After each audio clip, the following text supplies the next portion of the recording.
नाही बाई बाई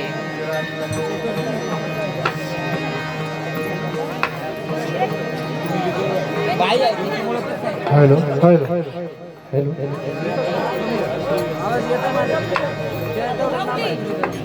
हॅलो हॅलो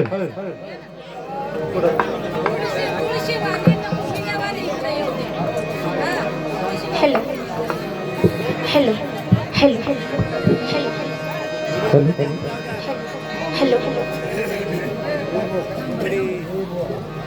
हॅलो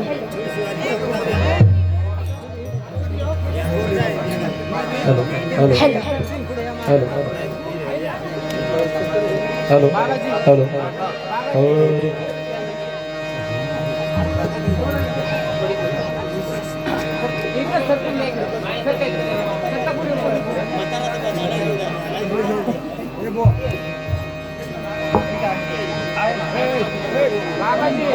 भोंगडी पाहिजे ना ते दुसरा उशी देते उशी देते ती घोंगडी द्यायची उशी देते ना घोंगडी द्या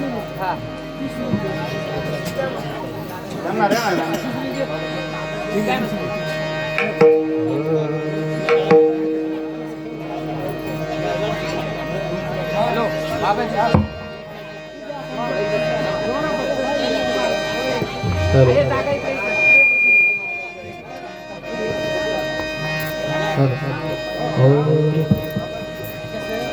हॅलो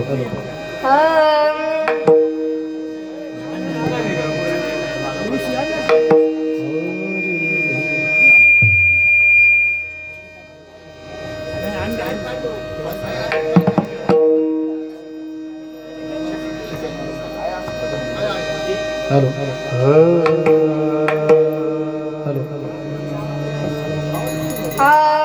हॅलो हॅलो हरी जय राम कृष्ण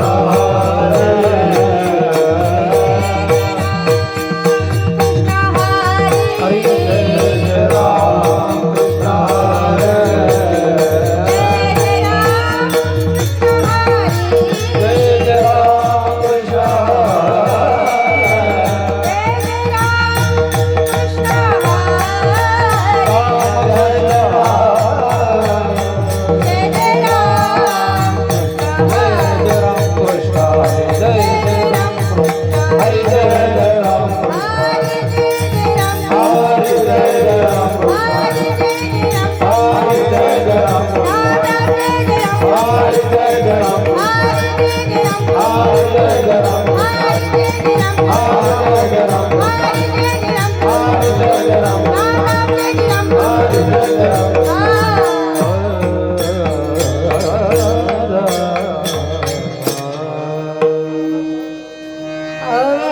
रूप पाहता लोचने सुख झाले हो साजने तो हा विठ्ठल बरवा तो हा विठ्ठल बरवा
साठविला हरी साठविला हरी साठविला हरी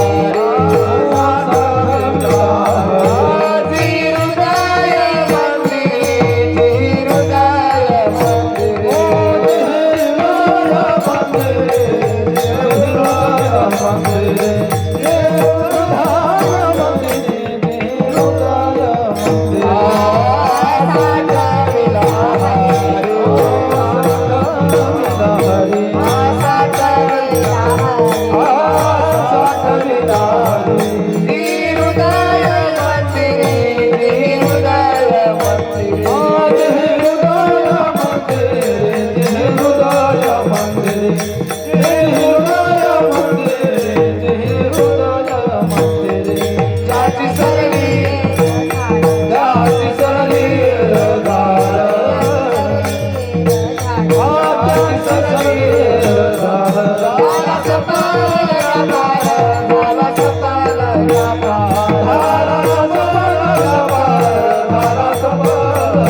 साठविला हारी साठविला हारी साठविला हारी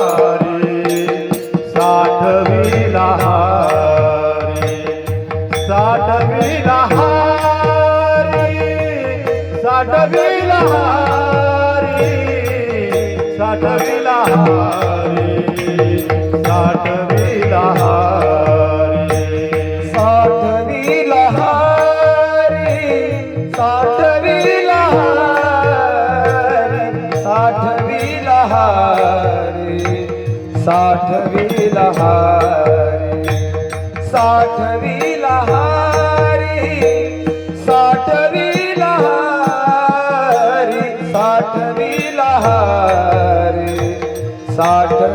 लहारी साठवी लहारी साठवी लहारी साठवी लहारी साठवी लहारी साठवी लहारी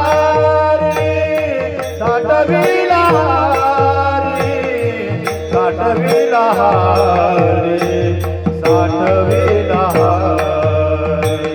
साठवी लहारी साठवी लहारी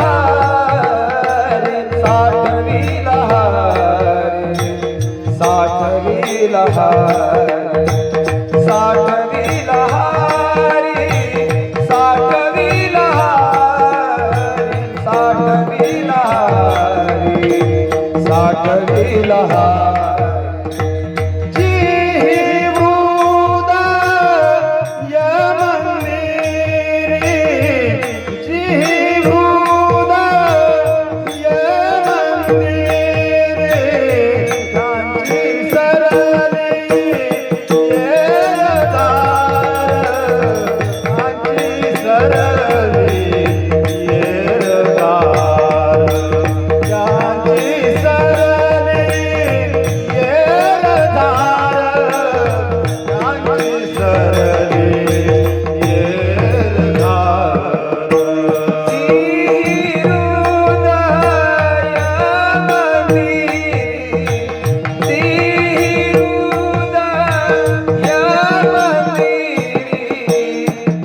साठवी लहारी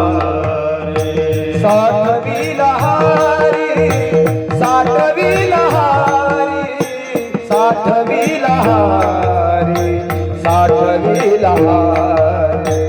साठवी लहारी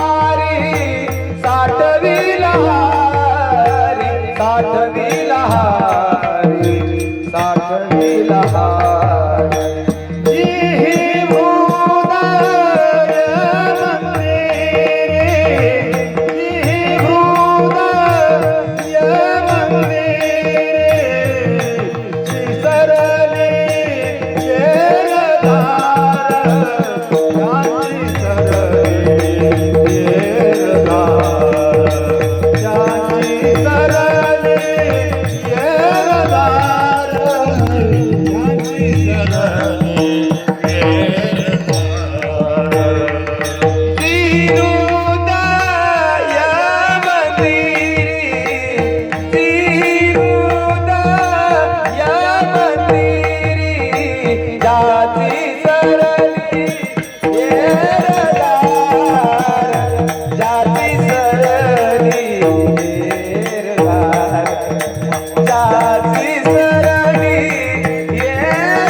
झाला सफल व्यापार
सरली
काळ्या वादा पंकज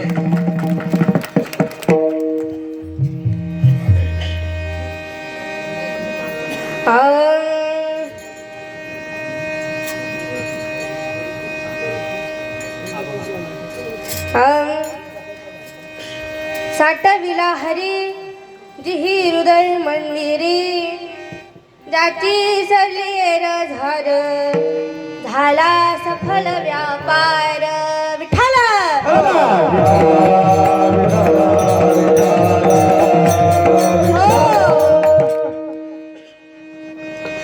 गुरुर ब्रह्मा गुरुर विष्णू गुरुर्देव महेश्वरः गुरुर साक्षात् परब्रह्म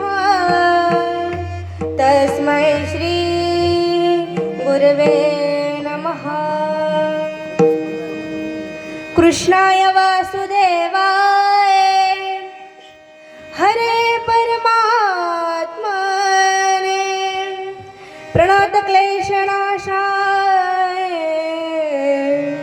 गोविंदाय नमो नमः महायोग पीठे तटे भीमरथं वरं पुंडरीकाय दातुं मुनीन्द्र समागत्य तिष्ठं तमानन्दकन्दं परब्रह्मलिङ्गं भज पाण्डुरङ्गं पांडुरंग करू प्रथमान मान पांडुरंग करू प्रथमान मान पांडुरंग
पांडुरंगा करू प्रथम नमन दुसरे चरण संतांच्या त्यांच्या कृपाराने कथेचा विस्तारू बाबाजी सद्गुरुदास तुका जयांची केली स्मरण होय सकळ विद्यांचे अधिकरण ते जीवन दुसरे चरण श्री गुरूंचे ते नमस्कारून आता ओम नमो ज्याद्य वेद प्रतिपाद्य जय जय स्वसंवेद्यात्मरूपा देवा तुची गणेशु सकलार्थमती प्रकाशु म्हणे निवृत्तीदास अवधारी जो मंदिरातले शांत करा मंदिरातले नमो ज्ञानेश्वरा नमो ज्ञानेश्वरा नमो ज्ञानेश्वरा नमो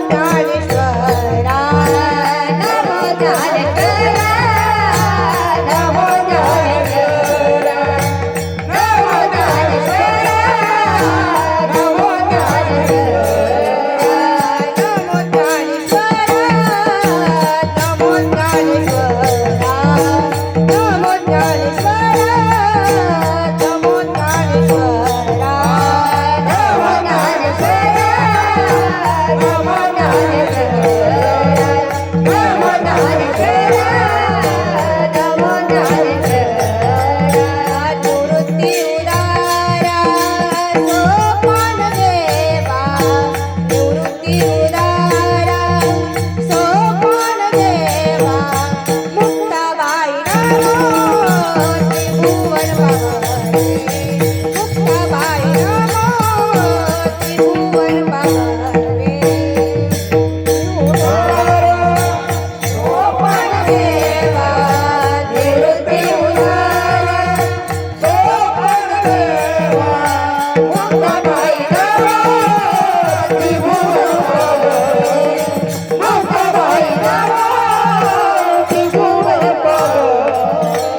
वचन ऐका कमळापती माझी रंगाची विनंती परजोडी तो कथे काळी आपण असावे जवळी मनोजवं मारुत तुल्य वेगम जितेंद्रियं बुद्धिमता वरिष्ठं वातात्मज वानरायुच्छ मुख्यं श्रीरामदूतं शरणं हे दुःख भांडण मारुती नंदन, हे दुःख भांडण मारुती नंदन, सुन ले मेरी पुकार पवन सुत बिनते बारंबार, पवन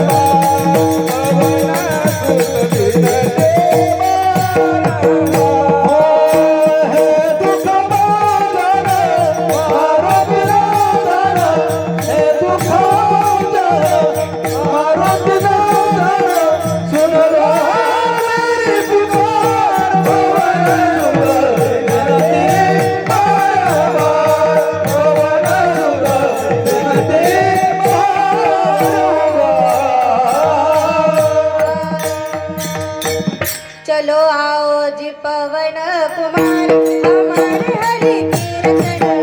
चलो आओ जी पवन कुमार हमारे हरि कीर्तन में। चले आओ जी पवन कुमार हमारे हरि कीर्तन में। चले आओ जी पवन कुमार हमारे हरि कीर्तन में। चलो आओ जी पवन कुमार हमारे हरि कीर्तन में।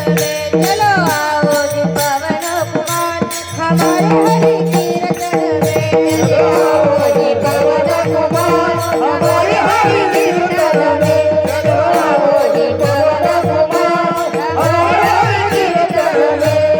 राम जी को लाना लक्ष्मण जी को लाना, राम जी को लाना लक्ष्मण जी को लाना, राम जी को लाना लक्ष्मण जी को लाना, राम जी को लाना लक्ष्मण जी को लाना। चलो आओ जी पवन कुमार हमारे हरि कीर्तन में। चलो आओ जी पवन कुमार हमारे हरि कीर्तन में। चलो आओ जी पवन कुमार हमारे हरि कीर्तन में। चलो आओ जी पवन कुमार हमारे हरि कीर्तन में। सेवे लागी सेवक झालो तुमच्या लागलो निज चरणा, अहो स्वामी तुकया देवा यावरी न करावा वेर विठ्ठला।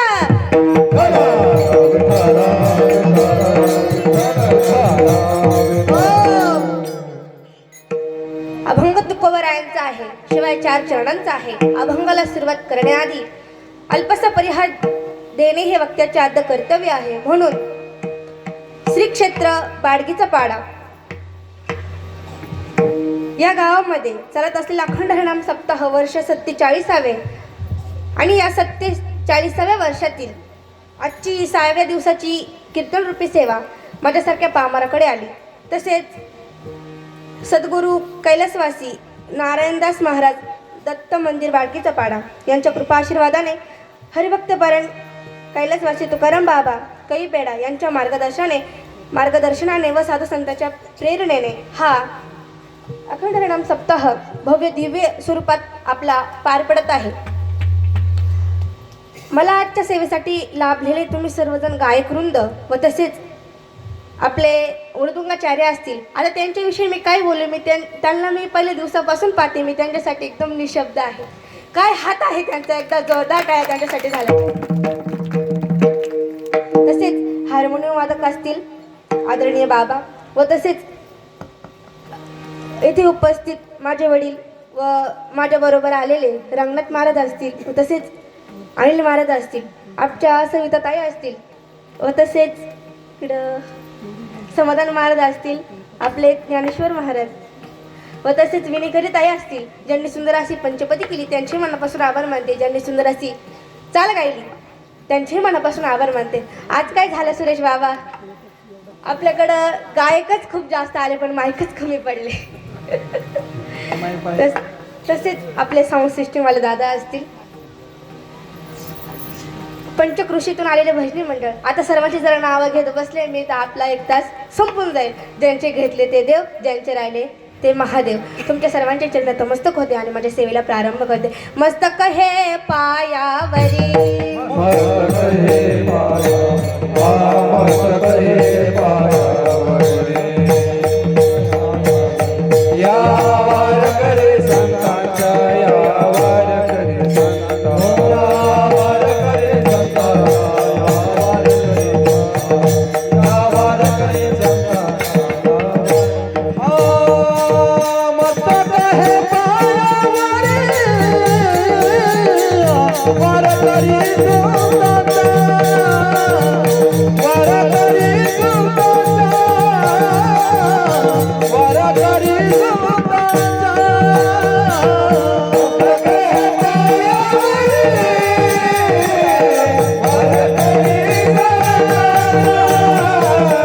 वार करी संतांच्या, वार करी संतांच्या, वार करी संतांच्या. मला माफ करा, माझ्याकडून 2 नावं राहून गेले. मला ज्यांच्यामुळे इथे येण्याचा योग आला असे माझे गुरुस्थानी असणारे आपले सुरेश बाबा, त्यांच्याही चरणात नतमस्तक होते. व तसेच आपल्या परिसराचं भूषण, तुमच्या गावचे कीर्तनकार हरिभक्त परायण सुलोचनाताई, यांच्याही चरणात नतमस्तक होते. पुढेच एकदा तुम्हा सर्वांच्या चरणात नतमस्तक होते आणि माझ्या सेवेला प्रारंभ करते. विठ्ठल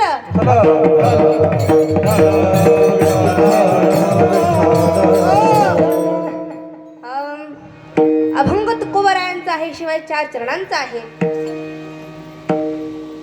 प्रस्तुत प्राप्त प्रसंगी प्राप्त वेळी संकीर्तन सेवेकरता निवडलेला अभंग, किंबहुना तुम्हा थोर सज्जन मायबापांच्या सेवेकरता निवडलेला अभंग, विश्वसंत अनंत कृपामूर्ती वैराग्य राजरसिक वैराग्याचे शिरोमणी महानतेचा नंदादी परमार्थाचे कळस, वारकरी संप्रदायाला आलेले गोंडसफळ, देहूचे प्रसिद्ध साधू श्रीमंत श्री जगद्गुरु तुकोबाराय यांचा फार चरणाचा नव्हे तर 4 चरणाचा अभंग आजच्या सेवेसाठी निवडलेला आहे. विठ्ठल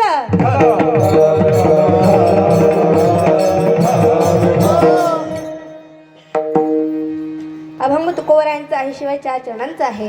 प्रथम चरणात तुकोबाराय सांगतात, साठविला हरी जी हृदयी मंदिरे. तुकोबाराय सांगतात की आपण विठ्ठल भगवंताला भजतो, मग आपण भगवंताला नुसतं भजलंच नाही पाहिजे, त्याची पूजाच नाही केली पाहिजे, तर त्याला आपल्या हृदयामध्ये स्थान दिलं पाहिजे. म्हणजे साठविला हरी जी ही हृदय मंदिरी. दुसऱ्या चरणात तुकोबाराय सांगतात, ज्याची सरलेर झाला सफल व्यापार. ज्याची म्हणजे कोणाची, म्हणजे जन्म आणि मरण या दोन्हीची एरझार संपून जाते. तिसऱ्या चरणात तुकोबाराय सांगतात, हरी आला हाता मग कैची भय चिंता. आता हरीच आपल्या हृदयात आहे, मग आपल्याला कशाचंच भय आणि चिंता राहत नाही. शेवटच्या चरणात तुकोबाराय सांगतात, तुका म्हणे हरी काही उरो मेंदी उरी. आता भगवंतच आपल्या हृदयात आला आहे, मग हृदयात आल्याच्या नंतरून आपल्या शरीरात जे काही विकार असतात, काम क्रोध लोभ मत दंभ अहंकार, असे विकार आपल्या शरीरात नाहीसे होतात. हा झाला अभंगाचा सरळ आणि सरळ भावार्थ.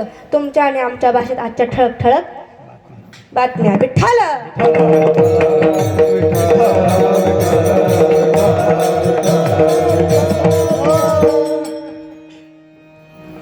प्रथम आपण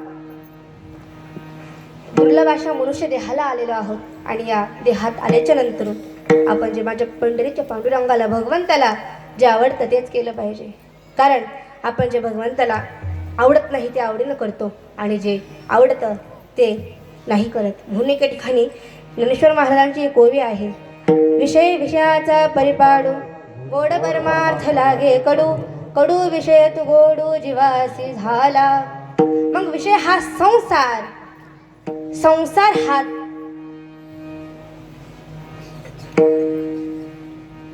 हा दुःखमूळ आहे, पण तो माणसाला फार आवडतो आणि दुःखाला कारणीभूत ठरतो. आणि विषय हा परमार्थ हा विषय गोड आहे तर तो मनुष्याला आवडत नाही. मग परमार्थ म्हणजे काय, परमार्थ काय, परमार्थ महाधन परमार्थ महाधन जोडी देवाचे चरण भावयाला धर देऊ पाय नामाचे परमार्थ महाधन जोडी देवाचे चरण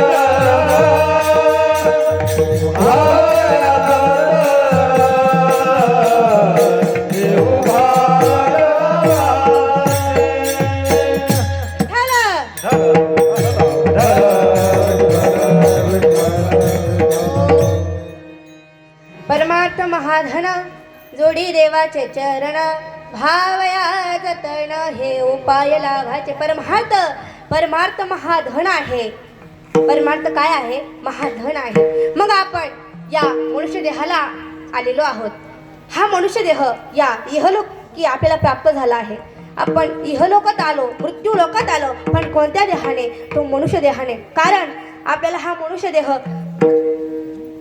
लगेच भेटतो का नाही आपल्याला 84 लक्ष योनीतून फिरून आल्याच्या नंतरून आपल्याला हा मनुष्य देह मिळतो एक एक योनी कोटी कोटी वेळा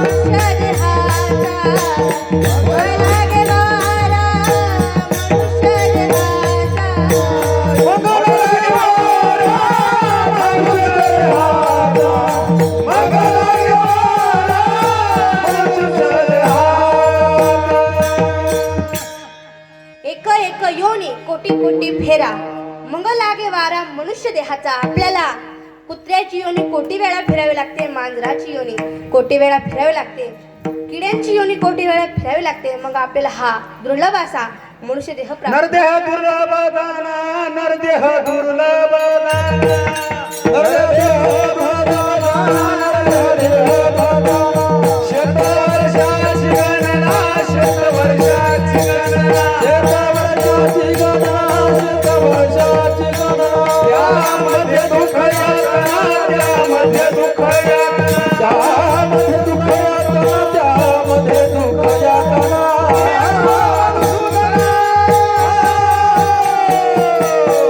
तुम्ही वासुदेव वासुदेव म्हणा तुम्ही वासुदेव वासुदेव म्हणा वासुदेव वासुदेव म्हणा तुम्ही वासुदेव वासुदेव म्हणा तुम्ही वासुदेव वासुदेव म्हणा तुम्ही वासुदेव वासुदेव म्हणा तुम्ही वासुदेव वासुदेव म्हणा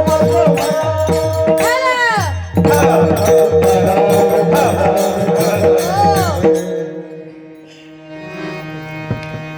शतवर्षाची गणना तेव्हा आपल्याला हा दुर्लभ असा नरदेह मिळतो मग आपण या नरदेहाला येऊन फक्त माझ्या पंढरीच्या पांडुरंगाला भगवंताला जे आवडतं ना तेच केलं पाहिजे मग माझ्या पांडुरंगाला काय काय आवडतं आवडे देवासी तो एका प्रकार नामाचा उच्चार रात्रंदिवस तुळशी माळ गळा गोपी चंदन टिळा हृदयी कळबळा वैष्णवांचा माझ्या पांडुरंगाला एवढंच आवडतं की त्याच्या नामाचा रात्र आणि दिवस फक्त उच्चार झाला पाहिजे गळ्यामध्ये पवित्र अशी तुळशीची माळ असली पाहिजे कपड्यावरती गोपी चंदनाचा टिळा असला पाहिजे त्याच्या पलीकडे माझ्या भगवंताला काही आवडत नाही मग आपण भगवंताचं नाम घेतलं पाहिजे मग भगवंताचं नाम घेतलं की काय होतं त्या नामाचं फळ काय बरोबर आहे ना बोला चला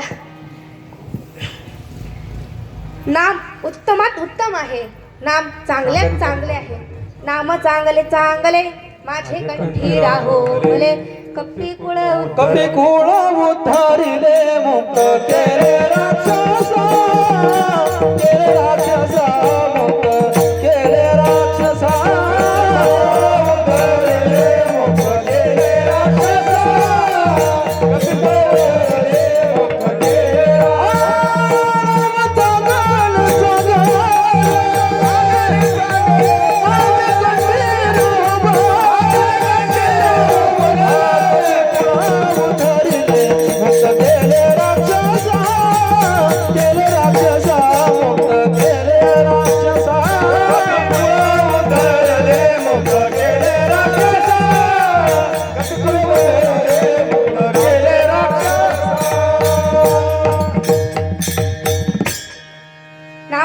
चांगले चांगले माझे कंठी राहो भले, कपी कुळ धरिले मुक्त केले राक्षसा.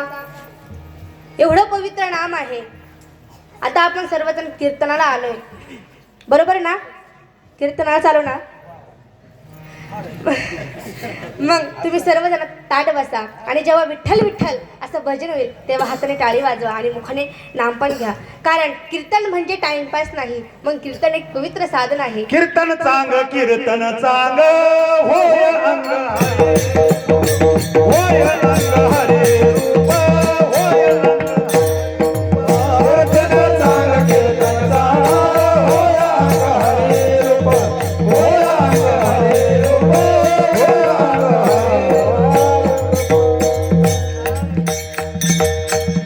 कीर्तन म्हणजे टाइमपास नाही, मग कीर्तन किती चांगलं आहे.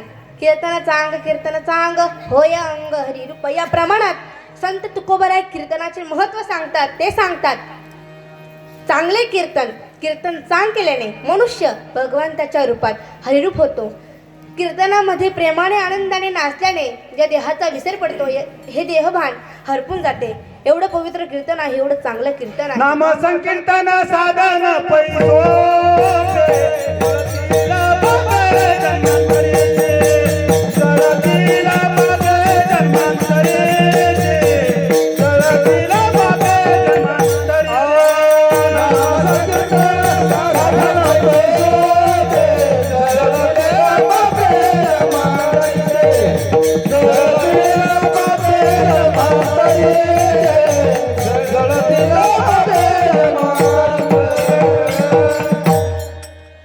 नामाशिवाय दुसरं सोपं साधन नाही. नाम जर मुखाने घेतलं तर आपलं जीवनातलं जे काही पाप आहे, पाप कर्मे असतील ते नष्ट होतात. आता हे झालं नामाचं. आता नाम तारक नाम, भगवंताचं नाम आपल्याला तारतं सुद्धा. एक कथा आहे का रामायणातली. जेव्हा रामप्रभू लंकेवरती म्हणजे समुद्रावरती जो काही सेतू बांधण्याचं काम करत असतात तेव्हा सर्व लंकेतले दगड त्यांच्या ताब्यात असतात. आता जर इकडनं जर रामप्रभूकडून जर दगडांचा वर्षाव जर लंकेवरती झाला तर लंका काय होईल? चकाचूर होईल. आता ही बातमी वाऱ्यासारखी अख्ख्या लंकेत पसरली. बोलत चला, अख्ख्या लंकेत पसरल्याच्या नंतरून ती रावणाच्या कानावरती गेली. राक्षस आता घाबरले, कारण रामाच्या ताब्यात काय होते? काय मला या बाबांचाच आवाज आला. रामाच्या ताब्यात काय होते? दगड होते. आणि मग पूल बांधण्याचं काम चालू असताना ते सगळे म्हणू लागले रावणाला, महाराज रावणाच्या नावाने पाण्यावरती दगड तुरू राहिला. आता हे सगळे राक्षस घाबरलेले होते. तेव्हा रावण म्हणतो, आपल्या सैन्याचं तर धैर्य खचत चाललं आहे. आपल्या सैन्याची हिंमत कमी होत चालली आहे. जर हिंमत कमी झाली तर आपण निश्चित हरणार, हो की नाही? तेव्हा मग रावण बोलला, रामाच्याच नावाने दगड तरतो काय? उद्या मोठा दगड घेऊन या समुद्रापाशी. सर्व राक्षस खुश झाले. त्यांनी एक मोठा दगड आणल्याच्या नंतर तो समुद्राजवळ नेला आणि तिथे रावण गेला. रावण तिथे गेल्याच्या नंतर काहीतरी पुटपुटला आणि म्हणे, दगड पाण्यात सोडा. आता यांनी दगड पाण्यात सोडला तसा तो तरला. तरल्याच्या नंतर राक्षस खुश झाले. रामाच्याच नावानं दगड तरत नाही, आमच्या रावण महाराजांना सुद्धा दगड तरला. आता संध्याकाळची वेळ झाली. रावण आपल्या कक्षामध्ये गेला. तेथे मंदोदरी आली. आल्याच्या नंतर ती म्हणू लागली, आज वेगळीच बातमी कानावरती पडली आहे. आता रावण म्हणाला, तू शांत बस, मला काही विचारू नको. बालहट्ट श्रीहट्ट लयच अवघड. आणि मग मंदोदरी म्हणाले, तुम्ही जर मला सांगितलं नाही तर मी इथंच राहील. आता रावणाने विचार केला, एकदाच या वयाला सांगूनच द्यावं, म्हणजे मला झोपता तरी येईल. बरोबर ना? बोलत चला. आणि मग रावण म्हणाला, हे तुला सांगतो, आपल्या दोघांमध्येच ठेव, कोणाला सांगू नको. आपल्या सैन्याचं धैर्य वाढावं म्हणून मी थोडं राजकारण केलं. आता काय केलं तेव्हा रावण सांगतो, मी राक्षसांना दगड आणण्याकरता सांगितलं, त्यांनी आणला. समुद्राजवळ आणण्याकरता सांगितलं, त्यांनी आणला. दगडाजवळ गेलो आणि त्याला सांगितलं, बुडालं असतं तुला राम नामाची शपथ. उदकी तारिले पाषाण हे मैमान नामाचे, उदकी तारिले पाषाण हे मैमान नामाचे, उदकी तारिले पाषाण हे मैमान नामाचे, उदकी तारिले पाषाण हे मैमान नामाचे. काय म्हणतो तुमचे गुण, उदकी तारिले पाषाण हे मैमान नामाचे, हे मैमान नामाचे. विकल्पमती काय म्हणतो तुमचे गुण, उदकी तारिले पाषाण हे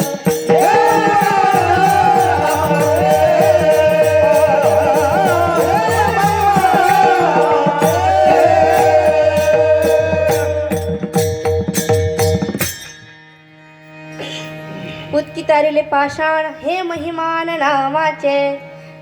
म्हणजे रावणाने सुद्धा राजकारण केलं होतं का, तर आपल्या सैन्याचं धैर्य खचू नये म्हणून. आता हे झालं तारक नाम. मग आता रावण जर राम म्हणून दगड तारण्याची शक्ती धरतो, तर मग आपण विठ्ठल म्हणून विठ्ठल का होणार नाही, बरोबर की नाही? आपण राम म्हणून राम का होणार नाही?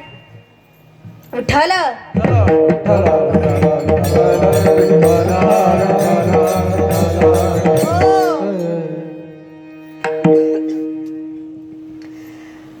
आता हे झालं तारक नाम. आता नामाचा महिमा फार आगाध आहे. नामाचा महिमा फार आगाध आहे. तो किती वर्णन करू सांगू तुम्हाला. आम्हाला जेव्हा मी एक कथा सांगते म्हणजे तुम्हाला कळेल. भोजराजा आणि गंगूतेली. एकदा भोजराजाच्या दरबारातले जे काही कालिदास नावाचे शास्त्रपंडित होते, ते अचानक कुठेतरी निघून गेले, कोणालाही न सांगता. हे भोजराजाला सुद्धा माहीत नव्हतं. आणि मग ही संधी सापडून शेजारच्या राज्यातील एक पंडित आला आणि म्हणू लागला, मला आपल्या पंडिताशी शास्त्रवाद करायचा आहे. आता समोरून आव्हान आलं, स्वीकारलं पाहिजे की नाही? स्वीकारलं पाहिजे, कारण समोरून आव्हान आलंय आपल्याला. मग भोजराजा म्हणतात, 8 दिवसांनी सांगतो. आता इकडं कालिदास नव्हते. भोजराजा असेच आपल्या राज्यात फिरत होते. ते फार उदास होते. तेवढ्यात तिकडून एक डोळा नसलेला गंगूतेली येत होता. त्यांनी राजाला पाहिलं. राजाला पाहिल्याच्या नंतरून त्या गंगूतेलीला वाटलं का आपले राजा तर फार दुःखी दिसतात, त्यांना खूप चिंता आहे कशाची तरी. आणि मग गंगूतेली राजाकडे गेले, भोजराजाकडे गेले आणि म्हणू लागले, तुम्हाला काही चिंता आहे का? भोजराजा म्हणतो, तुला सांगून काय फायदा, बरोबर की नाही? तुला सांगून काय फायदा, माझी चिंता तू कशी दूर करशील? गंगूतेली म्हणतो, सांगून तर पा. मग तेव्हा सगळी घटना तो गंगूतेलीला सांगतो. आणि मग गंगूतेली सांगतो त्याला, तुम्ही काहीच काळजी करू नका. त्याला सांगा त्या रविवारी शास्त्रवाद करायचा आहे आणि शास्त्रवाद करण्याकरिता कालिदास नाही तर कालिदासांचे गुरु येणार आहे. आता कालिदासाचे गुरु कोण होणार प्रश्न पडला की नाही. मग गंगूतेली म्हणतो, मी होणार. आणि कोण होणार? राजाने सांगितलं, त्याला संदेश पाठवला पंडिताला. पंडित तर इकडं घाबरलाच, कारण कालिदास एवढे शास्त्रपंडित होते की त्यांच्यासमोर मोठे मोठे शास्त्रपंडित हरून जायचे. आता त्यांचे गुरु म्हणलं किती श्रेष्ठत्व असणार त्यांच्यामध्ये. इकडे हा पंडित घाबरला, पण आव्हान कोणी केलं? त्यांनी स्वतःने केलं. जावं तर लागेलच. आता गेले. रविवार आला. भोजराजाच्या दरबारात मोठे मोठे शास्त्रपंडित समस्त राज्यातील गावकरी जमल्याच्या नंतर एका मोठ्या खुर्चीवरती गंगूतेली म्हणजेच कोण? कालिदासांचा गुरु एका खुर्चीवरती दुसऱ्या खुर्चीवरती जो जो काही पंडित आहे ना तो, दोघांचा शास्त्रवाद सुरू झाला. तिकडून राजाचा इशारा भेटला का शास्त्रवाद चालू करा. केल्याच्या नंतर तो पंडित विचारतो, तो असा एक बोट करतो, तिकडून हा गुरु 2 बोट करतो, तिकडून तो चपरा दाखवतो म्हणजे पंच दाखवतो, इकडून हा बुक्की दाखवतो, तिकडून तो 7 बोट दाखवतो, हा इकडून 7 बोट दाखवून मध्ये रेषा ओढतो, तिकडून तो असं विचारतो कुठे, तर ते दह्याचं गाडगं पुढं करतं, कारण तो येताना काय काय घेऊन आला होता, 7 भाकरी आणल्या होत्या त्याने आणि 1 दह्याचं गाडगं. शास्त्रवाद संपला. पंडित हरला, कालिदासांचे गुरु जिंकले. आता राजाला तर फार आनंद झाला. कसं काय जिंकले ते विचारणा करता गेले. पंडिताला बोलावून विचारलं, कसे काय ते जिंकले, तुम्ही कसे काय हरले. ते विचारू लागले, जगात एक काय आहे, मी 1 बोट केलं, त्यांनी 2 बोट केले. जगात एक ब्रह्म असून मायासुद्धा आहे, त्याने 2 बोट केले. इकडून यानं चपरा दाखवला. जगात काय आहे, पंचमहाभूते, पंचमहाभूतांसोबत आपल्या मनातील इंद्रिय सुद्धा आहे. तिकडून बुक्की दाखवण्यात आली. इकडून यानं 7 बोट केली.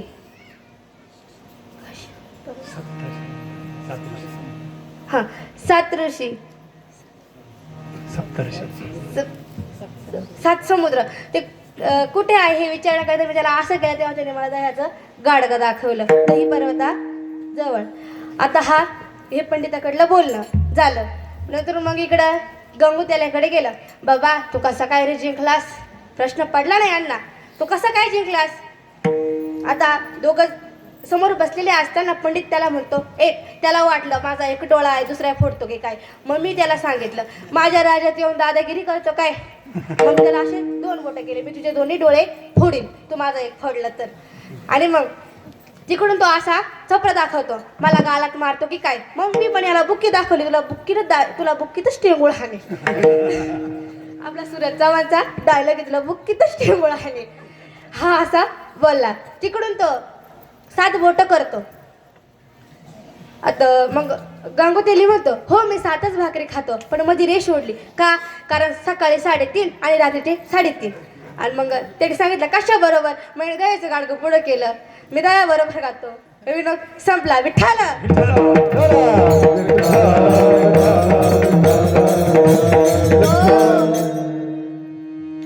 गंगोतेली म्हणतो, अचानकच बाण मारले पण एकदम करेक्ट बसले.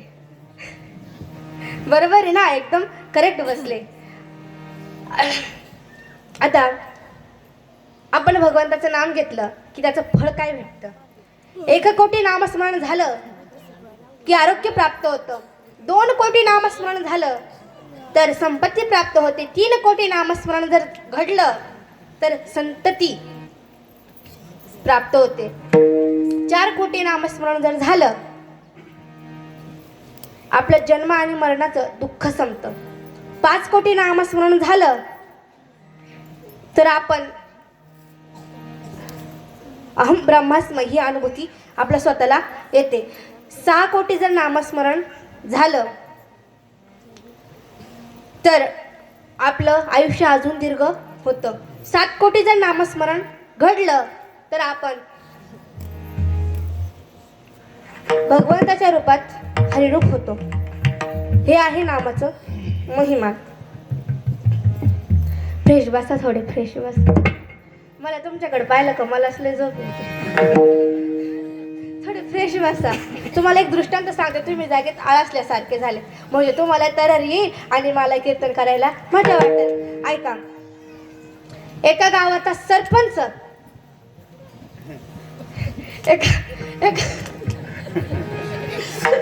एका गावाचा सरपंच अत्यंत क्रूर वृत्तीचा होता. तो म्हणायचा, माझ्या गावात सप्ताह होणार नाही, माझ्या गावात भागवत सप्ताह सुद्धा होणार नाही, कोणी चातुर्मास करण्याचा तो प्रयत्नच करायचा नाही. असा तो कोण होता, बोलत चला, नाहीतर मी गपचूप उभी राहील तुमच्यासारखी. असा तो होता सरपंच. एके दिवशी याला जायचं होतं मुंबईला. कुठं जायचं होतं? मुंबईला. त्यांनी रात्री बॅग पॅक केली. सकाळी गावाबाहेर जातो, वडापाशी जातो, माईक बोलवतो आणि म्हणतो मी 8 दिवसांसाठी मुंबईला चाललो आहे. माझ्या रईत जर सप्ताह केला मग तुम्ही आहे आणि मी आहे. बरोबर का नाही? आणि मग त्याने रात्री बॅग भरलेली असते, सकाळी 7 वाजताच जातो हा. कुठं? रेल्वे स्टेशनवरती. मुंबईला नाही जात लगेच, रेल्वे स्टेशनवरती जातो आधी. गेल्याच्या नंतर तो रेल्वेत बसतो आणि मग मुंबईला पोहोचतो. आता इकडं तर आनंदच झाला गावामध्ये. गावकरी म्हणाले सरपंच एका परचा गेला. कुठं? मुंबईला गेला. दुसरा अर्थ घेऊ नका. कुठं गेला? मुंबईला गेला. आता गेल्याच्या नंतर आपण तो 8 दिवस काय येणार नाही. आपण अखंड हरिनाम सप्ताह करूया. सर्व गावकऱ्यांनी नियोजन केलं. आपल्यासारखंच एकदम, आपल्यासारखं म्हणजे आपल्या गावचे सरपंच असं नाहीत, पण मग आपल्यासारखंच नियोजन केलं. केल्याच्या नंतर 4-5 दिवस झाले. त्याचेवाले होते चेले. आता चेले भरपूर झाले आहे. लगेच इकडची खबर तिकडं आणि तिकडची खबर इकडं. आता ही गेली मुंबईला. मालक तुमच्या रयत गावात सप्ताह चालू झाला. आता याचे तळपायाची आग मस्तकात गेली. आता गेल्याच्या नंतर माझ्या रयत सप्ताह करताना बघतोच गावकऱ्यांकडं. लगेच सकाळची ट्रेन पकडतो आणि गावाकडे निघण्याकरता येतो. पण गावात येताना एक जंगल लागतं. काय लागतं? कोणाला? सरपंचाला जंगल लागतं. जंगलात आल्याच्या नंतर तो पुढं जात असतो. रात्रीची वेळ असते. तिकडून एक भूत येतं. भूत काय येतं? भूत पिशाचं येतं. आल्याच्या नंतर इकडून बी एक येतं. आता किती पिशाचं झाले? 2. तो धरून 3, कारण तो इतका वाईटच होता ना. तो धरून 3. आता मग आल्याच्या नंतर हे पिशाच म्हणतं लय दिवसानं भूक लय लागली होती, याला आता खायचंच. हे येडं म्हणायचं, याला कच्चच खावा. दुसरं म्हणायचं याला भुजूनच खावा. दोघांमध्ये वादावाद सुरू झाला. याला मी कच्चं खाईल, ते दुसरं म्हणायचं मी याला भुजूनच खाईल. तू काय करशील? मी याला कच्चच खाईल. ते म्हणायचं मी तुला भुजूनच खाईल. वादावाद सुरू झाला. तिसरं आलं. ते तिसरं म्हणू लागलं कच्चं नाही खायचं, याला भुजूनच खायचं. आता भुजून खायचं तर हाय, मग काडी पेटी तर लागेल ना आग करण्यासाठी, भुजण्यासाठी त्याला. मग ते म्हणतं जा गावात जा आणि काडी पेटी घेऊन ये. ते गावात जातं. पण गावात काय चालू राहतं? हां, काय चालू राहतं? हां, गावात सप्ताह चालू राहतो. आता भगवंताचं कानावरती नाव पडलं की भूत सप्त्याला येतात का? लांबून पळून जातात. आता हे पळालं तर पळालं. ते म्हणतं काय रे काडीपिटी आणली का? ते म्हणतं नाही. ते म्हणतं का? म्हण गावात ते चालू आहे. आता हे म्हणतं ते म्हणजे काय? पुढं ते म्हणतं गावात ते चालू आहे. बरोबर, ते चालू आहे तर याला कच्चच खाऊ. हे बिचारं घाबरून जातं. आता घाबरल्याच्या नंतर ते तिघं त्याच्यावर झडप घेणार. त्याला कच्चं खाण्याकरता त्याच्या उडी मारणार. तर ते म्हणायचं तुम्ही जर मला खाल्लं तर मी ते म्हणाल. आता ते म्हणजे काय याला ते नव्हतं माहिती. ते म्हणायचं तुम्ही जर मला खाल्लं तर मी ते म्हणाल. आणि ते दुसरं म्हणायचं गावात ते चालू आहे म्हणून याला कच्चच खाऊ. आणि एवढं म्हणायचं तुम्ही जर मला खाल्लं तर मी ते म्हणन. काय?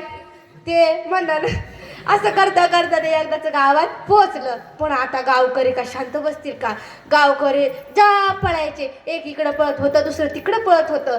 कोणी तबला झाकीत होतं तर कोणी पेटी झाकीत होतं. कारण गावात कोण आला होता? सरपंच आला होता. आणि मग सरपंच लगेच माईक जवळ जातो आणि म्हणतो थांबा थांबा गावकऱ्यांनो, आजपासून आपल्या गावात अखंड हरिनाम सप्ताह, प्रवचन, कीर्तन, संपूर्ण भागवत सप्ताह चालू होतील. का? त्याच्यामुळे याचा प्राण वाचला होता. त्यामुळं नामाच्या चिंतने 12 वाटा फळती, 12 वाटा फळती गणे, 12 वाटा फळती गणे. नामाच्या चिंतने 12 वाटा फळती गणे, 12 वाटा फळती गणे, 12 वाटा फळती गणे. नामाच्या चिंतने 12 वाटा पळती निघणे. आता भगवंताचं नाव घेतात ते कोण? भगवंताचे नाव घेतात ते माणसं. आणि जे नाही घेत ते तसं तुम्हीच म्हणा, मी नाही म्हणणार. विठ्ठल.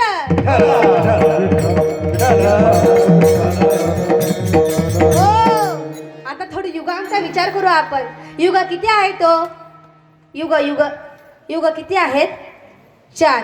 प्रथम युग कृतयुग अथवा सत्ययुग, दुसरं युग त्रेतायुग, तिसरं युग द्वापार युग आणि चौथं युग कलियुग. सध्या काय चालू आहे? कलियुग चालू आहे.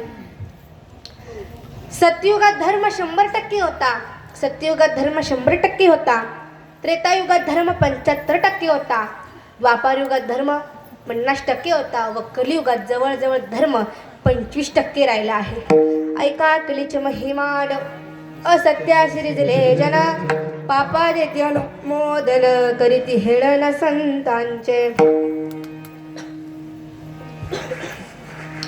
सत्ययुगात ब्राह्मणांना त्यांच्या स्वतःच्या घरी जाऊन दान देत होते. सत्ययुगात ब्राह्मणांना त्यांच्या स्वतःच्या घरी जाऊन दान देत होते. त्रेतायुगात ब्राह्मणांना स्वतःच्या घरी बोलावून दान देऊ लागले. द्वापार युगात ब्राह्मणांनी मागितल्यानंतर दान देऊ लागले व कलियुगात ब्राह्मणांकडून काम घेऊन दान देऊ लागले. एका प्रवचनात मी असे ऐकले की सत्ययुगात सर्वच ब्राह्मण, त्रेतायुगात सर्व क्षत्रिय, द्वापार युगात सर्वच वैश्य व कलियुगात जवळजवळ सर्वजण शूद्र आहेत. किंबहुना देवाचे अवतार पण तसेच आहेत. म्हणून जातीचा मिथ्या अभिमान वाटू देऊ नये. श्रीकृष्णांनी पांडवाने अवतार संपविला व हे कलियुग सुरू झाले. श्रीकृष्ण एकदा पांडवा घरी आले होते, तसे ते नेहमीच यायचे. द्वारकेचा राणा पांडवा घरी,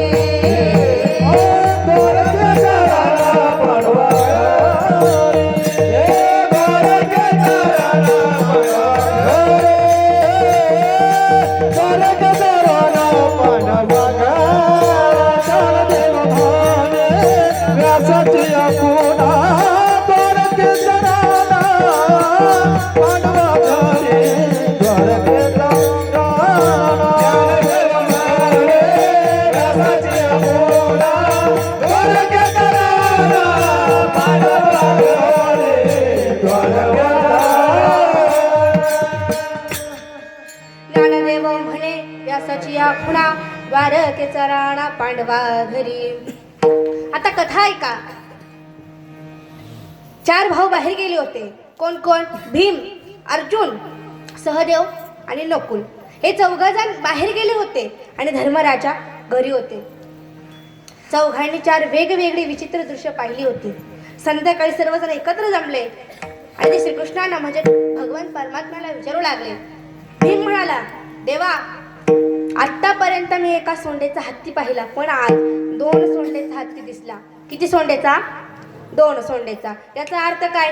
तेव्हा भगवंत म्हणतात, भीमा, याचा अर्थ असा की पुढे कलियुग येत आहे, त्याची ही चिन्हे आहेत. कलियुगात बोलून सुद्धा मी बोललोच नाही असे लोक म्हणतील. सही करून सुद्धा ही माझी सही नाहीये असे म्हणतील. अर्जुन म्हणाला, देवा, मी असे दृश्य पाहिले की एक गाय नुकतीच व्याली, वासरू सोपायावरती उभे राहिले व लगेच गायीस लाथ मारू लागले. याचा अर्थ काय? तेव्हा देव म्हणाले, याचा अर्थ असा की कलियुगात मुले स्वतःच्या पायावरती उभी राहिली, कमवू लागली, काही वडिलांना लाथडून बायकोस घेऊन वेगळी राहते. सध्याची परिस्थिती सुद्धा ती चालू आहे. म्हणून आपल्या देशामध्ये वृद्धाश्रम भरपूर वाढत चालले आहे. ही परिस्थिती थोडी कमी झाली पाहिजे असं नकुल म्हणाला. देवा, मी असे दृश्य पाहिले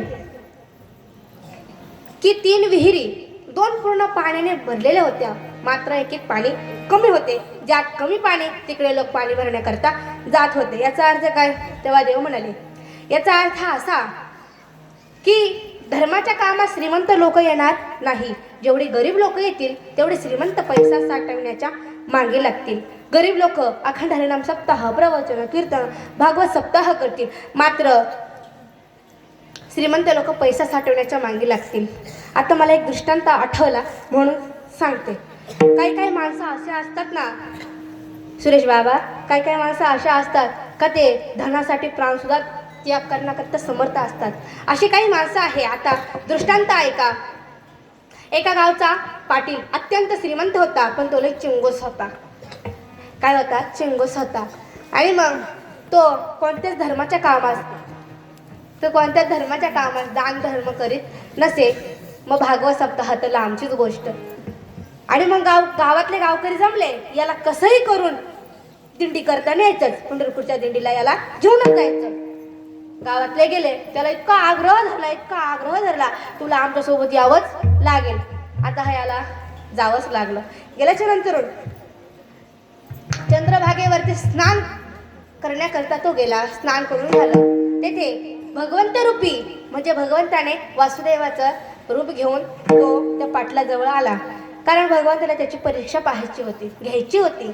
भगवंताने मोहराचा मुकुट आपल्या डोक्यात धारण केला. हातात टाळ होता आणि सुंदर असा वासुदेवाचा गेटअप करून भगवंत त्या पाटलाजवळ आला. आता हे भगवंत इकडे दान पावले.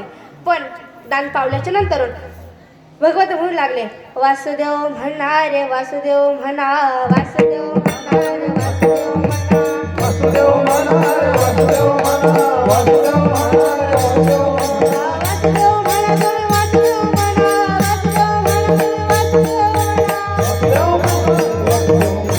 वासुदेव म्हणा तुम्ही वासुदेव म्हणा, वासुदेव म्हणा रे वासुदेव म्हणा, वासुदेव म्हणा रे वासुदेव म्हणा.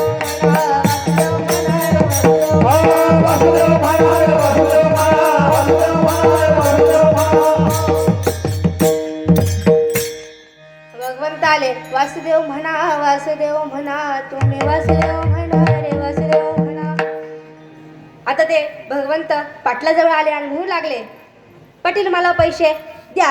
आता हा एवढा चिंगूस याला पैसे देईल का? कोणाला? भगवंत रूपी वासुदेवाला. पाटील म्हणाला, माझ्याकडे आता पैसे नाही, तुम्ही माझ्या रूमवरती या. दुसऱ्या दिवशी भगवंत रूपी वासुदेव त्याच्या रूमवरती गेले. रूमवरती हा बॅग बिग भरत होता, कारण याला कुठे जायचं होतं? त्याच्या स्वतःच्या घरी. तो म्हणू लागला, माझ्याकडे बाबा खरंच पैसे थोडेच आहेत, तुम्ही माझ्या घरी या. असं म्हटल्याच्या नंतर 8 दिवसांनी भगवंत रूपी वासुदेव त्या गावात पोहोचले. पोहोचल्याच्या नंतर ते गावातल्या लोकांना विचारू लागले, पाटलाचं घर कुठं? ते म्हणाले, असं सरळ जा आणि डाव्या बाजूला वळा, तिथे पाटलाचं घर आहे. आता पाटील नेमका बाहेर येणार आणि तिकडून वासुदेव येणार. वासुदेवाला लांबूनच पाहिल्याच्या नंतर घरात पळत गेला. मुलाला बोलावून सांगितलं, वासुदेव जरा आला तर सांगायचं बाबा घरात झोपले आहे. आता वासुदेव आले. मुलाने दरवाजा उघडला. वासुदेव म्हणाले, पाटलाचंच घर का? मुलाने सांगितलं, हो पाटलाचंच घर. आणि मग वासुदेव म्हणाले, पाटील कुठे आहे? तेव्हा त्याचा मुलगा सांगतो, बाबा झोपले आहे, उठले का सांगतो. तर मग वासुदेव म्हणतो, मग मी कवर इथंच बसतो. आता बसल्याच्या नंतर पुन्हा 1 तासानं मुलगा रूममध्ये जातो आणि विचारतो, बाबा वासुदेव तर इथंच आहे, तो काही जात नाही. तो म्हणतो, उठले का पाटील? उठले का? मग मी जाईल. कुठं? त्याच्या स्वतःच्या घरी. आता असं म्हटल्याच्या नंतर हा बहादर म्हणतो का त्याला सांग का बाबा गेले. कुठं? वर. बाबा गेले. आता याने थोडंसं रडकं तोंड करावाच ना, कारण बाबा गेले असं सांगायचं. याने थोडं रडकं तोंड केलं. त्याची बायको ढसा रडू लागली आणि तो रडत रडत आला. वासुदेवाला म्हणाला, अहो वासुदेव बाबा, माझे बाबा आता राहिले नाही. वासुदेव म्हणाले, अरे रे रे रे, फार वाईट झालं. आता मी पाटलाची अंत्यविधी करूनच घरी जाईल. आता इकडे याला घाम फुटला बाई. आता माझं काय जाऊनच जातो का काय? आता कसं व्हायचं माझं? आता मग मुलगा रडत रडत पुन्हा त्या रूममध्ये गेला आणि म्हणू लागला, बाबा ते म्हणते तुमची अंत्यविधी करूनच जाईल. पाटील म्हणतो, मग आता बोलवा सगळ्यांना. गावातले जमा झाले. गणगोत आलं. त्याला कडक कडक पाण्याने आंघोळ घातली. इतके चटके बसवत होते महाराज, पण तरी तो उठला का नाही. चटके सोसत राहिला. अजून वाचा चटके सोसत राहिला. असा तो पाटील.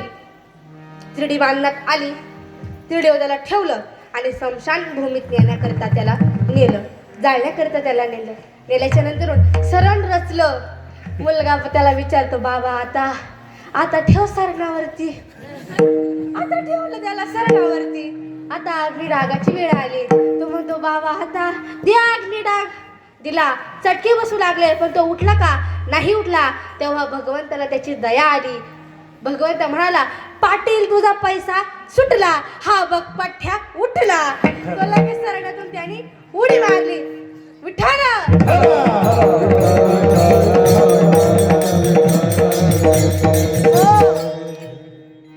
सिद्धांत एवढंच ऐका. दृष्टांत माझा संपला. विनोदाचा भाग सोडा. सिद्धांत ऐका. या कलियुगात अशी काही धनलोभी माणसं असतात, आपला प्राण गेला तरी चालेल, तुका म्हणे धना साठी देते प्राण, धनासाठी देते प्राण, धनासाठी देते प्राण. तुका म्हणे धनासाठी देते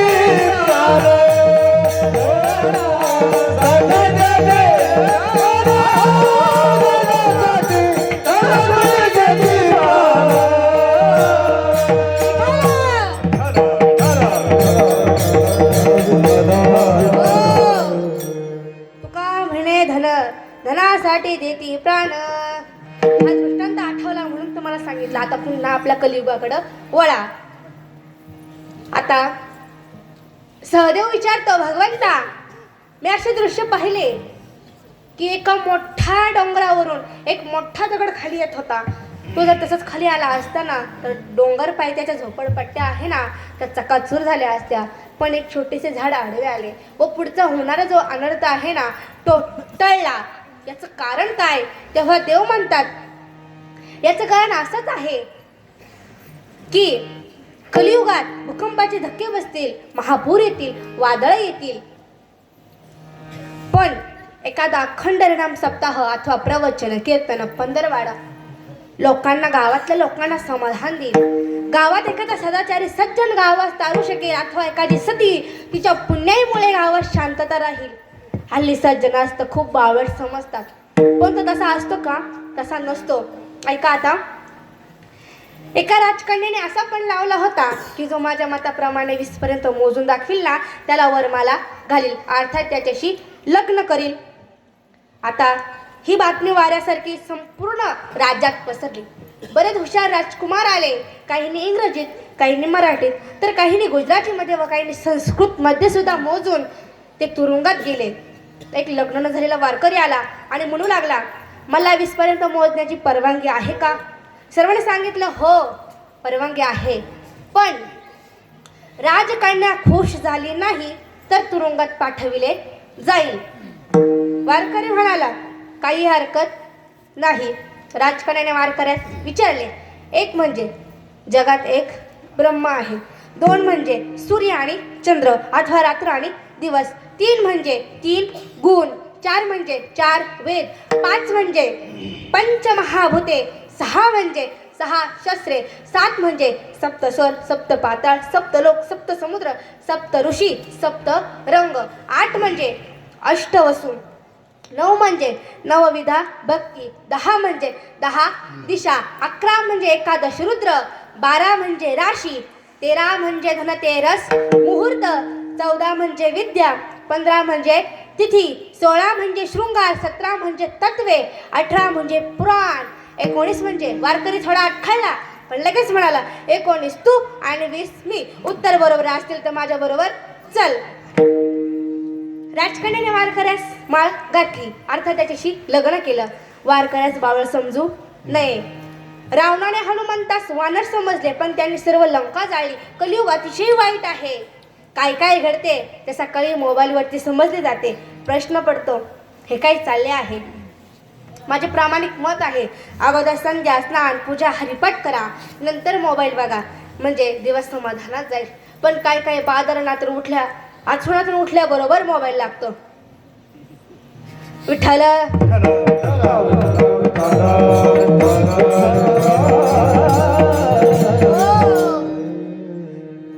उठल्याबरोबर मोबाईल लागतो. त्याच्यातच काही मोठे माणसं की काही लहान मुलं, लहान मूल रडलं की त्याच्या हातात दिला फोन, बरोबर का नाही?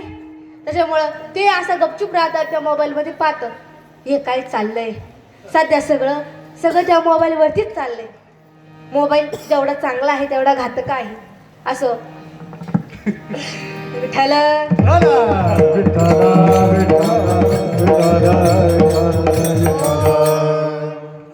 कलियुग अतिशय वाईट आहे पण यात एक अतिशय चांगला गुण आहे. एके ठिकाणी तुकोबाराय सांगतात कली पापाची मूर्ती नाम खडक घेऊ हाती. या कलियुगात नामस्मरणामुळेच मुक्त होता हे ते व हा अधिकार सर्वांना आहे. सकळांसी आहे ते अधिकार कलियुगी उधार हरीच्या नावे. एक जनार्दनी नावा परतम तुझे नाही शतक योगी तुझे नाही शतक योगी तुझे नाही शतक योगी. एका जनार्दनी नावा परतम तुझे नाही शतक योगी तुझे नाही शतक तुझे नाही शतक किंवा कलियुगा माझी करावे कीर्तन देणे नारायण देईल भेटी. या कलियुगात जर आपण हरी कीर्तन जर केलं तर साक्षात पंढरीचा पांडुरंग साक्षात नारायण आपल्याला भेटण्याकरता येईल. किंवा अजून सांगायचं ठरलं तर कलियुगी सुगम साधन न लगे योग याग त्याग दान निर्लज्ज हरी कीर्तनाचार्य मुक्ती चरण वंदिती. या कलियुगात फक्त आपण हरिकीर्तन जर केलं ना फक्त हरिकीर्तनच करा. त्याला योग त्याग त्याग तप दान काहीच करू नका. फक्त निर्लज्ज होऊन हरिकीर्तन करा. याने काय होईल तर चारही मुक्त्या कोणकोणत्या सलोकता समीपता सायुज्यता आणि स्वरूपता या चारही मुक्त्या आपल्या चरणापाशी येतील. नामस्मरणच करा.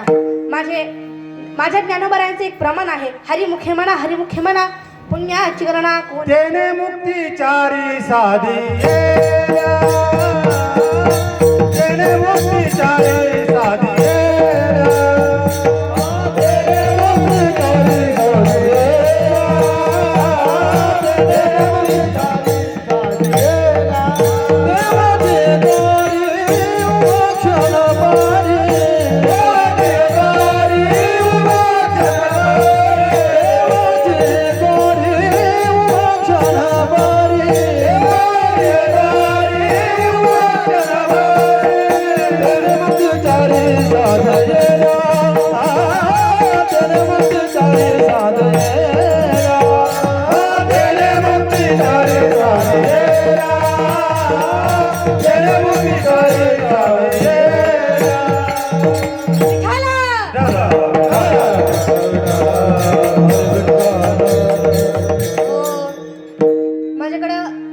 टाइम फार कमी आहे. मी जेवढं पटपट सांगण्याचा प्रयत्न करेन तुम्ही समजून घ्या. कारण मला तेच कळत नाही सुरेश बाबा वेळेला मी पुरत नाही का मला वेळ पुरत नाही. आता पटपट सांगते. आता सावता महाराजांचा एक दृष्टांत ऐका. जेव्हा सावता महाराज आपल्या रानामध्ये आपल्या मळ्यामध्ये काम करत असताना इकडे नामदेव महाराजांनी माझा भगवंत पांडुरंग यांचा लपंडाव म्हणजे लपाछपीचा खेळ चालू होता. तेव्हा लपण्याची वेळ ही भगवंतावरती होती. मग भगवंत लपण्याकरता दूर पळू लागला. इकडे नामदेव महाराज आपले अंक मोजत होते. मग भगवंत पळता पळता पळता तो भगवंत सावत्या महाराजांच्या मळ्यामध्ये पोहोचला आणि म्हणू लागला, ए सावत्या मला अशा ठिकाणी लपव की मला तिथं कोणी शोधू शकणार नाही. मग सावता महाराज थोडा विचार करतात.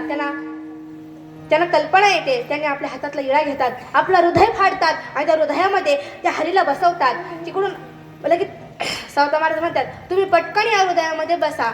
हृदयात बसल्याच्या नंतर तिकडून नामदेव महाराज येतात आणि सावता महाराजांना म्हणू लागतात, तुम्ही भगवंताला पाहिलं का? ते म्हणतात, आणि मी नाही पाहिलं, भगवंत इथं आला पण नाही. पण भगवंत हृदयामध्ये बसलेले होते. त्यांचा पितांबराचा थोडा शेला बाहेर होता आणि तो दिसला. नामदेव महाराज होतात, भगवंत तर इथेच आहे. सावता महाराज नाही असे म्हणतात. असा सावता महाराजांसारखा भगवंत म्हणजे साठविला दाता त्रैलोक्याचा, साठविला दाता त्रैलोक्याचा, साठविला दाता त्रैलोक्याचा, साठविला दाता त्रैलोक्याचा. धन्य त्याची माता, धन्य त्याचा पिता, धन्य त्याची माता, धन्य त्याचा पिता, धन्य त्याची माता, धन्य त्याचा पिता, धन्य त्याची माता, धन्य त्याचा पिता. साठविला दाता त्रैलोक्याचा,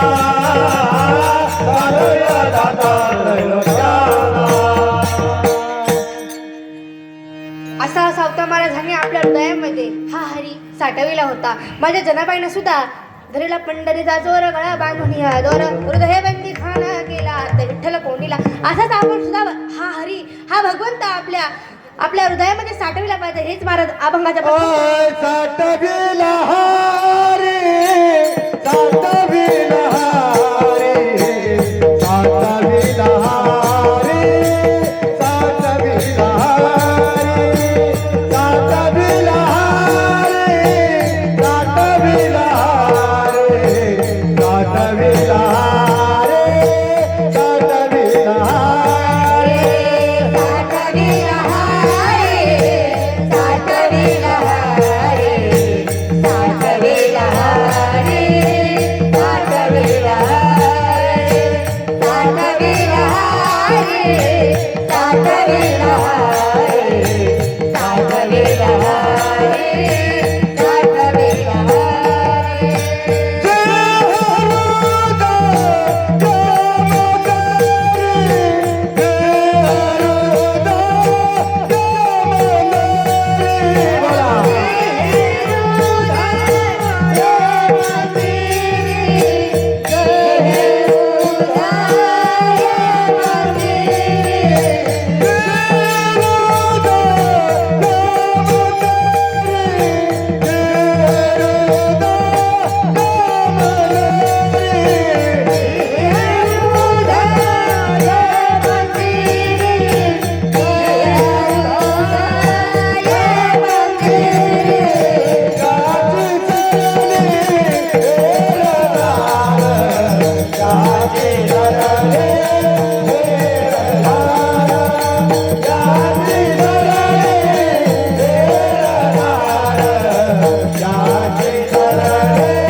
असा हरी आपण आपल्या हृदय साठल्याच्या नंतर आपलं जे काही जन्म आणि मरणाचं जे काही एर झार असते ती आपली नष्ट होती. हेच मला अभंगाच्या दुसऱ्या चरणात सांगतात. त्यांची सरली रजार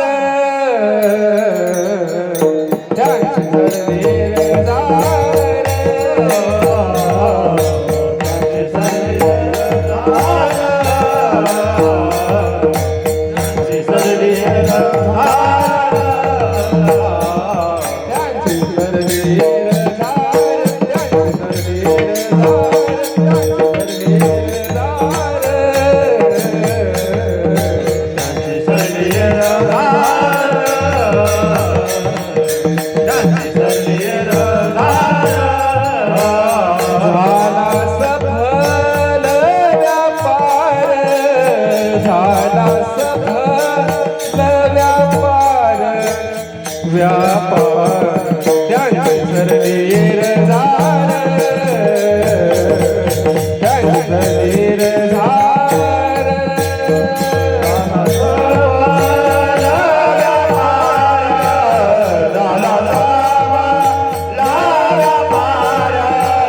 व्यापार त्यांची सरली रजार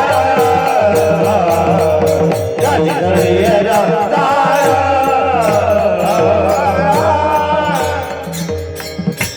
आता मग आपण आपल्या हृदयामध्ये हरीला स्थान दिलं की जन्म आणि मरणाची एर झार ही संपून जाते. मग हरी आला हाता हरी आला हाता हरी आला हाता हरी आला हाता हरी आला हाता हरी आला हाता हरी आला हाता हरी आला हाता हरी आला हाता हरी आला हरी आला हरी आला हरी आला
आता आपली वेळ झाली आहे पाणी 10 मिनिटं बाकी आहे. 10 मिनिटात एक छोटंसं गाणं सांगते जे राजस्थानमध्ये आता सध्या खूप ट्रेंडिंगला आहे. आपण भगवंताला आपल्या जर शुद्ध भावने आणि शुद्ध अंतकरणाने जर हाक मारली ना तर भगवंत आपल्यासाठी नक्कीच धाव घेतो. फक्त आपल्या अंतकरणामधून ती धाव निघाली पाहिजे. ते गाणं असं आहे, ऐका. अंधेरों की नगरी से कैसे मैं पार जाऊं, शाम लेने आजा, हौसला हार न जाऊं.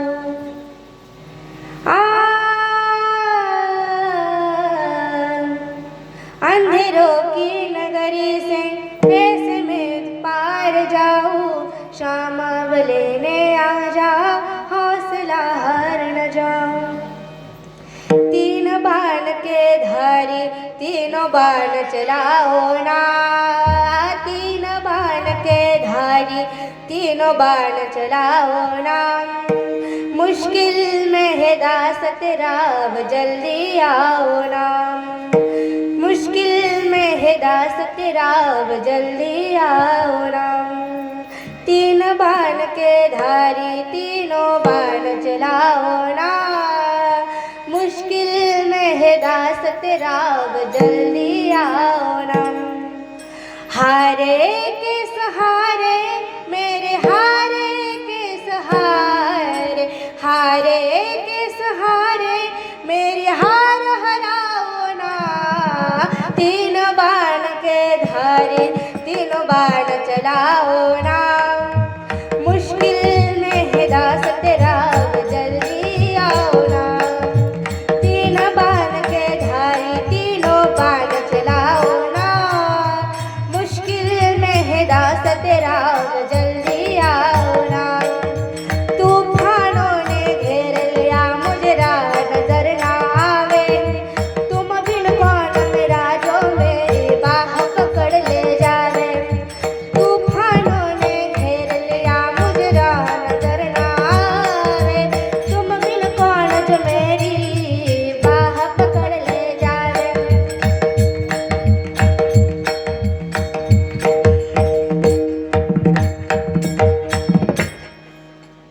भटक रहा रहा मैं बाबा, भटक रहा रहा मैं बाबा, पार लगाओ ना. तीन बाण के धारी तीन बाण चलाओ ना, मुश्किल में है दास तेरा अब जल्दी आओ ना. तीन बाण के धारी तीनों बाण चलाओ ना, मुश्किल में है दास तेरा अब जल्दी आओ ना. किस तेरी से गिनवाओ किस जात बताओ मैं, क्या क्या जख्म दिए जग ने किसे घात दिखाओ मैं. असे सुंदर गाणं खाटूश्यामजीचं गाणं हे राजस्थानमध्ये इतकं ट्रेंडिंगला चालू आहे ना आता. अशी जर आपण अंतकरणाने भगवंताला हाक मारली ना तर भगवंत नक्कीच आपल्याला भेटण्याकरता येतो. तुम्ही जर हे सगळं नाही केलं ना, तुम्ही नामस्मरण नाही केलं, भगवंताला भजले नाही, काहीच नाही केलं ना. नाथ बाबा एक ठिकाणी फार अवघड बोलतात. हे जरे नाही काल तरी दुसरा येईल, हे जरे नाही काल, हे जरे नाही काल, दुसरा येईल, हे जरे नाही काल, हे जरे नाही काल, दुसरा येईल, हे जरे नाही काल, हे जरे नाही काल, दुसरा येईल, हे जरे नाही काल. सरस शेवटी बा काळा बांधून नेईल, सरस शेवटी बा, सरस शेवटी बा काळा बांधून नेईल, सरस शेवटी बा.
आपली वेळ झालेली आहे. आता अशा या पुंडरीच्या पांडुरंगाचा आपण सर्व मोठ्या प्रेमाने आनंदाने भजन करू.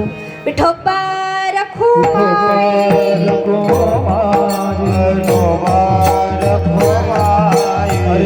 हात वर घ्या.